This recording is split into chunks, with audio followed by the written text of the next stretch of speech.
Hi, welcome to Bree Reads to You. This is the fourth video in a series for the Anne of Green Gables playlist. I realize that this book is a little bit dated because it is. It has to be over 100 years old to be off copyright. If you're learning English and you have questions about some of the wording or a specific word, feel free to drop a comment and I'll do my best to clarify. But I will get right into reading. Anne of Green Gables by Lucy Maud Montgomery. Chapter 4 Morning at Green Gables. It was broad daylight when Anne awoke and sat up in bed, staring confusedly at the window through which a flood of cheery sunshine was pouring, and outside of which something white and feathery waved across glimpses of blue sky. For a moment she could not remember where she was. First came a delightful thrill, as if something very pleasant, then a horrible remembrance. This was Green Gables, and they didn't want her because she wasn't a boy.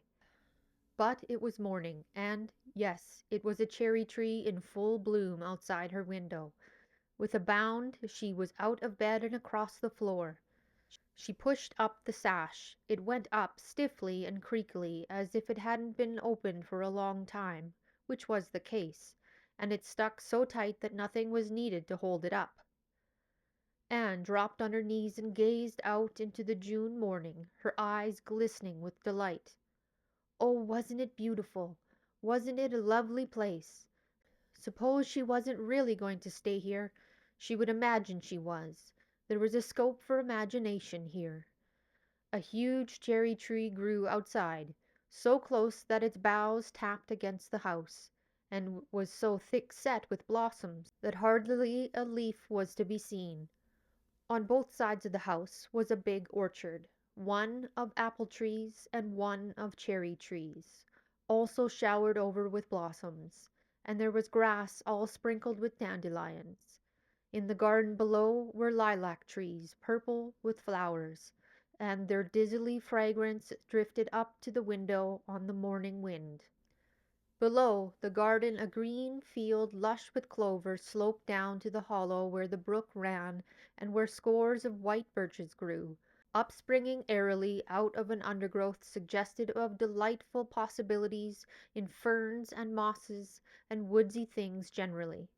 Beyond it was a hill, green and feathery with spruce and fir. There was a gap in it where the gray gable end of the little house she had seen from the other side of the lake of shining waters was visible. Off to the left were the big barns, and beyond them, away down over green, low sloping fields, was a sparkling blue glimpse of sea. And Anne's beauty-loving eyes lingered on it all, taking everything greedily in. She had looked on so many unlovely places in her life, poor child, but this was as lovely as anything she had ever dreamed. She knelt there, lost to everything but the loveliness around her, until she was startled by a hand on her shoulder. Marilla had come in, unheard by the small dreamer. "It's time you were dressed," she said curtly. Marilla really did not know how to talk to the child, and her uncomfortable ignorance made her crisp and curt when she did not mean to be. Anne drew up and drew a long breath. "Oh, isn't it wonderful?" she said, waving her hands comprehensively at the good world outside. "It's a big tree," said Marilla, "and it blooms great, but the fruit don't amount to much, never. Small and wormy." "Oh, I don't just mean the tree. Of course it's lovely. Yes, it's radiantly lovely. It blooms as if it meant it. But I meant everything. The garden, the orchard, and the brook, and the woods. The whole big dear world. Don't you feel as if you just love the world on a morning like this? I can hear the brook laughing all the way up here. Have you ever noticed what cheerful things brooks are? They're always laughing. But in winter time I've heard them under the ice. I'm so glad there's a brook near Green Gables. Perhaps you think it doesn't make any difference to me whether you're going to keep me, but it does.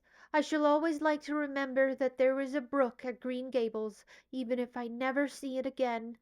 If there wasn't a brook, I'd be haunted by the uncomfortable feeling that there ought to be one. I'm not in the depths of despair this morning. I never can be in the morning. Isn't it a pleasant thing that there are mornings? But I feel very sad.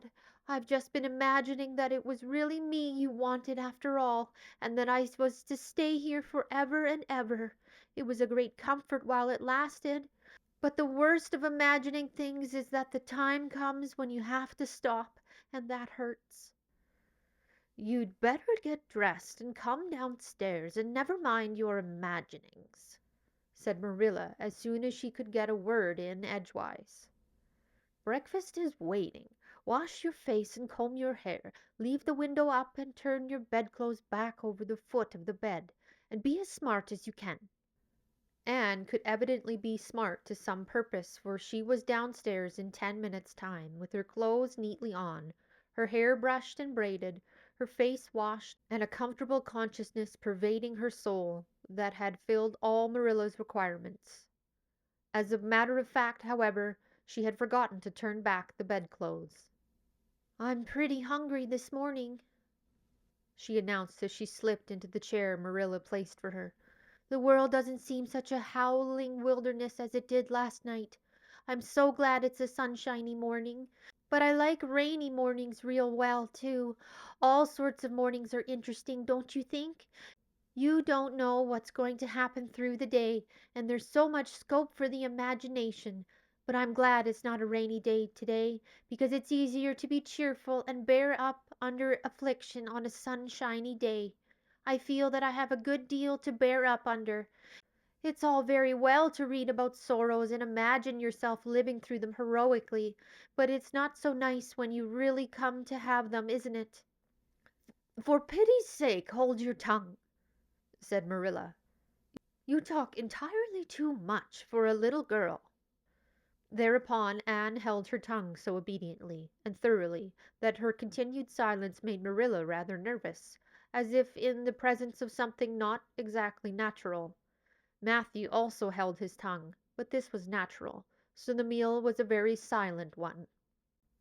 As it progressed, Anne became more and more abstracted, eating mechanically, her big eyes fixed unswervingly and unseeingly on the sky outside the window. This made Marilla more nervous than ever.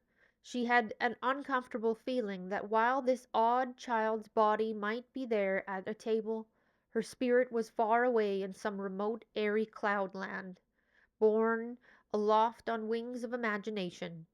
Who would want such a child about the place? Yet Matthew wished to keep her, of all unaccountable things. Marilla felt that he wanted it much as this morning as he had the night before, and that he would go on wanting it. That was Matthew's way, take a whim into his head and cling to it with the most amazing silent persistency, a persistency 10 times more potent and effectual in its silence than if he had talked it out. When the meal was ended, Anne came out of her reverie and offered to wash the dishes. "Can you wash the dishes right?" asked Marilla distrustfully. "Pretty well. I'm better at looking after children, though. I've had so much experience as that. It's such a pity you haven't any here for me to look after." "I don't feel as if I wanted any more children to look after than I've got at present. You're problem enough in all conscience. What's to be done with you I don't know. Matthew is a most ridiculous man." "I think he's lovely," said Anne reproachfully. "He's so very sympathetic. He didn't mind how much I talked. He seemed to like it. I felt that he was a kindred spirit as soon as ever I saw him." "You're both queer enough, if that's what you mean by kindred spirits," said Marilla with a sniff. "Yes, you may wash the dishes. Take plenty of hot water and be sure you dry them well. I've got enough to attend to this morning, for I'll have to drive over to White Sands in the afternoon and see Mrs. Spencer. You'll come with me and we'll settle what's to be done with you. After you've finished the dishes, go upstairs and make your bed." Anne washed the dishes deftly enough, as Marilla, who kept a sharp eye on the process, discerned. Later on she made her bed less successfully, for she had never learned the art of wrestling with a feather tick. But it was done somehow and smoothed out, and then Marilla, to get rid of her, told her she might go out of doors and amuse herself until dinner time. Anne flew to the door, face alight, eyes glowing. On the very threshold she stopped short, wheeled about, came back and sat down by the table, light and glow as effectually blotted out as if someone had clapped an extinguisher on her. "What's the matter now?" demanded Marilla. "I don't dare go out," said Anne in a tone of a martyr relinquishing all earthly joys. "If I can't stay here there is no use in my loving Green Gables, and if I go out there and get acquainted with all those trees and flowers and the orchard and the brook, I'll not be able to help loving it. It's hard enough now, so I won't make it any harder. I want to go out so much. Everything seems to be calling me. Anne, Anne, come out to us. Anne, Anne, we want a playmate. But it's better not. There is no use in loving things if you have to be torn from there, is there? And it's so hard to keep from loving things, isn't it? That's why I was so glad when I thought I was going to live here. I thought I'd have so many things to love and nothing to hinder me. But that brief dream is over. I'm resigned to my fate now, so I don't think that I'll go out of fear I'll get unresigned again. What is the name of that geranium on the window sill, please?" "That's the apple-scented geranium." "Oh, I didn't mean that sort of name. I mean just a name you give it yourself. Didn't you give it a name? May I give it one then? May I call it, let me see, Bonnie would do. May I call it Bonnie while I'm here? Oh, do let me." "Goodness, I don't care. But where on earth is the sense of naming a geranium?" "Oh, I like things to have handles even if they're only geraniums. It makes them seem more like people. How do you know but that it hurts a geranium's feelings just to be called a geranium and nothing else? Would you like to be called nothing but a woman all the time? Yes, I shall call it Bonnie. I named that cherry tree outside my bedroom window this morning. I called it Snow Queen because it was so white. Of course it won't always be in blossom, but one can imagine that it is, can't one?" "I've never in all my life saw or heard anything to equal her," muttered Marilla, beating a retreat down to the cellars after potatoes. "She is kind of interesting, as Matthew says. I can feel already that I'm wondering what on earth she'll say next. She'll be casting a spell over me, too. She's cast it over Matthew. That look he gave me when he went out said everything he said or hinted last night over again. I wish he was like other men and would talk things out. A body could answer back then and argue him into reason. But what's to be done with a man who just looks?" Anne had relapsed into reverie, with her chin in her hands and her eyes on the sky, when Marilla returned from her cellar pilgrimage. There Marilla left her until the early dinner was on the table. "I suppose I can have the mare and buggy this afternoon, Matthew?" said Marilla. Matthew nodded and looked wistfully at Anne. Marilla intercepted the look and said grimly, I'm going to drive over to White Sands and settle this thing. I'll take Anne with me, and Mrs. Spencer will probably make arrangements to send her back to Nova Scotia at once. I'll set your tea out for you, and I'll be home in time to milk the cows." Still Matthew said nothing, and Marilla had a sense of having wasted words and breath. There is nothing more aggravating than a man who won't talk back, unless it is a woman who won't. Matthew hitched the sorrel into the buggy in due time, and Marilla and Anne set off. Matthew opened the yard gate for them, and as they drove slowly through, he said, to nobody in particular, as it seemed, Little Jerry Boot from the creek was here this morning, and I told him I guess I'd hired him for the summer." Marilla made no reply, but she hit the unlucky sorrel with a vicious clip with the whip that the fat mare, unused to such treatment, whizzed indignantly down the lane at an alarming pace. Marilla looked back once as the buggy bounced along and saw the aggravating Matthew leaning over the gate, looking wistfully after them.